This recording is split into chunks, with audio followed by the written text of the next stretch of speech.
ഇങ്ങോട്ട് വന്ന് ഇവിടെ ഈ സ്റ്റെപ്പിൽ ഇരുന്നതേ ഉള്ളൂ, അപ്പോഴത്തേക്ക് പൊട്ടിത്തെറിയായിരുന്നു. ആ മണം എനിക്കിപ്പോഴും എൻ്റെ ശരീരത്തിൽ നിന്ന് പോയിട്ടില്ല. അവളെന്നെ മേലെ കിടന്നു പെടഞ്ഞതായിരുന്നു. എന്താ ഞാൻ എനിക്കൊന്നും പറയാനില്ല. അത്രയും പ്രിയപ്പെട്ടവരായിരുന്നു അവർ.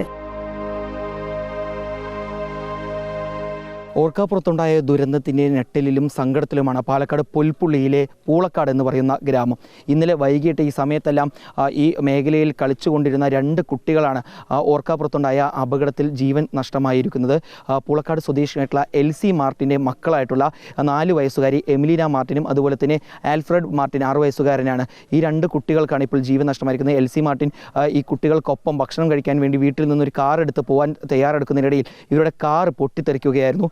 ഈ അപകടത്തിൽ ഈ 2 കുട്ടികൾ ഉൾപ്പെടെ 4 പേർക്ക് ഗുരുതരമായി തന്നെ പരിക്കേറ്റിട്ടുണ്ടായിരുന്നു. ഇവരെ ഇന്നലെ പാലക്കാട്ടെ സ്വകാര്യ ആശുപത്രിയിൽ പ്രവേശിപ്പിച്ചെങ്കിലും വിദഗ്ധ ചികിത്സ ആവശ്യമായി വന്നതോടുകൂടി പിന്നീട് ഇവരെ എറണാകുളത്തെ സ്വകാര്യ ആശുപത്രിയിലേക്ക് മാറ്റുകയായിരുന്നു. ഇന്ന് വൈകിട്ടോടുകൂടിയാണ് ചികിത്സയിലിരിക്കെ ഈ 4 വയസ്സുകാരിയായിട്ടുള്ള എമിലീനെയും അതുപോലെ തന്നെ 6 വയസ്സുകാരൻ ആൽഫ്രഡും മരിക്കുന്നത്. ആ മരണത്തിൻ്റെ വാർത്ത ഉൾക്കൊള്ളാൻ ഇപ്പോഴും ഈ പൂളക്കാട് എന്ന് പറയുന്ന പുൽപ്പുള്ളിയിലെ ഈ ഗ്രാമത്തിന് സാധിച്ചില്ല. ഇന്നലെ ഈ അപകടം നടന്ന സമയത്ത് ഇവിടെ അവരെ രക്ഷപ്പെടുത്താൻ വേണ്ടി ഓടിക്കൂടിയിട്ടുള്ള ആളുകളാണ് നമുക്കിപ്പം ചേർന്നുള്ളവരുടെ അയൽവാസികളാണ്. ഇന്നലെ ഏറ്റവും അവസാനം ഇവരുടെ വീട്ടിലേക്ക് പോയി സംസാരിച്ച് വന്ന വനജ ചേച്ചി ഉൾപ്പെടെയുള്ളവർ നമുക്കൊപ്പം ചേരുന്നുണ്ട്. ഇന്ന് രാവിലെ വനജ ചേച്ചിയൊക്കെയാണ് അവരുടെ വീട്ടിലെ കാര്യങ്ങൾ നമുക്ക് പറഞ്ഞു തരികയും ചെയ്ത്. ചേച്ചി, ഇപ്പോൾ നമുക്ക് ആ 2 കുട്ടികളെ രക്ഷപ്പെടുത്താൻ കഴിഞ്ഞിട്ടില്ല എന്നുള്ള രീതിയിലുള്ള വിവരങ്ങളാണ് പുറത്തു വന്നിട്ടുള്ളത്. എന്താ ഞാൻ എനിക്കൊന്നും പറയാനില്ല. അത്രയും പ്രിയപ്പെട്ടവരായിരുന്നു അവർ.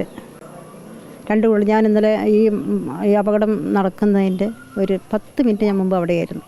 ആ സമയത്ത് ആ കുട്ടി സ്കൂളിട്ട് വരികയായിരുന്നു. സ്കൂളിട്ട് വരുന്ന സമയത്ത് ആ കുട്ടി വന്നിട്ട് എനിക്ക് ഐസ്ക്രീം വേണം, എനിക്ക് മുട്ടയെ കൊണ്ടുവന്നിട്ട് സ്കൂളിൽ കൊണ്ടുവന്ന് കഴിക്കുകയായിരുന്നു. അപ്പോൾ ഇത് കഴിഞ്ഞ ഉടനെ ആൺകുട്ടി കുറച്ച് ഇത്തിരി വാശിയാണ് ആ കുട്ടിക്ക്.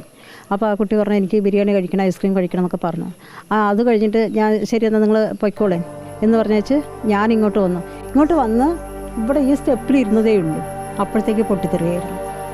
അപ്പോൾ എൽസി പറഞ്ഞ കാര്യങ്ങൾ പറഞ്ഞാൽ വണ്ടി സ്റ്റാർട്ട് ചെയ്തു, പെട്ടെന്ന് പൊട്ടിയതാണ്, വേറെ അതിനകത്ത് ഒന്നുമില്ല എന്നാണ് പറഞ്ഞത്. പിന്നെ ഈ കുട്ടി മക്കൾ 3 പേര് അവിടെ കിടക്കുകയല്ലേ, അപ്പോൾ അതിൻ്റെ ഓർമ്മയിൽ മക്കൾ എന്ന് പറഞ്ഞിട്ട് മാത്രമേ പറയുന്നുള്ളൂ, വേറെ ഒന്നും അവൾക്ക് പറയാനില്ല. കൂടെ പോകാൻ വിളിച്ചിരുന്നു. ഞാൻ അപ്പോഴേക്ക് ഷോൾ അങ്ങോട്ട് എടുക്കാൻ പോകുമ്പോഴത്തേക്ക് പിന്നെ ഇവർ പോയി. പിന്നെ ഞാൻ അങ്ങനെ കിടന്നു, എനിക്ക് ബോധമില്ലായിരുന്നു. അത്ര അവിടുത്തെ അവസ്ഥ അങ്ങനെയായിരുന്നു. എൽസിയെ കൊണ്ട് ആശുപത്രിയിൽ ആംബുലൻസിൽ പോയ ചേച്ചിയാണ് അല്ലേ? തിരിച്ചു വരുമെന്നൊരു വിശ്വാസം ഉണ്ടായിരുന്നു അല്ലേ? പ്രതീക്ഷയുണ്ടായിരുന്നു എനിക്ക്. അവൾക്ക് കുട്ടികളുടെ നമ്മൾ കണ്ടപ്പോൾ പിന്നെ നന്നായി കരിഞ്ഞതുകൊണ്ട്, പക്ഷേ അവൾക്ക് കുഴപ്പമില്ല എന്നായിരുന്നു നമ്മൾ വിചാരിച്ച്. അവിടെ പോയപ്പോൾ ചുരിദാർ കട്ട് ചെയ്തപ്പോഴാണ് മേല് മൊത്തം പൊള്ളലേറ്റിട്ടുണ്ടെന്ന് അറിഞ്ഞത്. അതായത് അങ്ങനെ മടി വെച്ചപ്പോൾ അവളുടെ മേലത്തെ പൊള്ളത്തിലെ വെള്ളമൊക്കെ എൻ്റെ ദേഹത്തൊക്കെ ആയിട്ട് ആ മണം എനിക്കിപ്പോഴും എൻ്റെ ശരീരത്തിൽ നിന്ന് പോയിട്ടില്ല. അവളെന്നെ മേലെ കിടന്നു പെടഞ്ഞതായിരുന്നു. മണം എന്താ പറയുക, എനിക്ക് അവിടെ ഇതിൽ നിന്നും എനിക്ക് ഇനിയും ശരിയാവുന്നില്ല. ഈ നാട്ടുകാരുടെ ഒരു പ്രതികരണം എന്ന് പറയുന്നത് ഇവരെല്ലാം ചേർന്നാണ് ഇന്നലെ എൽസി മാർട്ടിനെയും അതുപോലെ തന്നെ അപകടത്തിൽ പൊള്ളലേറ്റുള്ള എൽസിയുടെ കുട്ടികളെയും കൊണ്ട് ആശുപത്രിയിലേക്ക് കുതിച്ചു പോയത്. പക്ഷേ ചികിത്സയിലിരിക്കെ ഈ എമിലീനെയും അതുപോലെ തന്നെ ആൽഫ്രഡും മരിച്ചു എന്ന വാർത്തയാണ് ഇപ്പോൾ ഈ നാടിനെ തേടിയെത്തിയിരിക്കുന്നത്. ആ വാർത്ത ഉൾക്കൊള്ളാൻ കഴിയാതെ നെഞ്ചുലിന് നിൽക്കുകയാണ് പൂളക്കാട് എന്ന് പറയുന്ന പുൽപ്പുള്ളിയിലെ ചിറ്റൂരിലെ ഈ ഗ്രാമം. വീഡിയോ ജേർണലിസ്റ്റ് വിനൂസിക്കൊപ്പം റിപ്പോർട്ടർ ഇക്ബാൽ അർക്കൽ, റിപ്പോർട്ടർ പാലക്കാട്.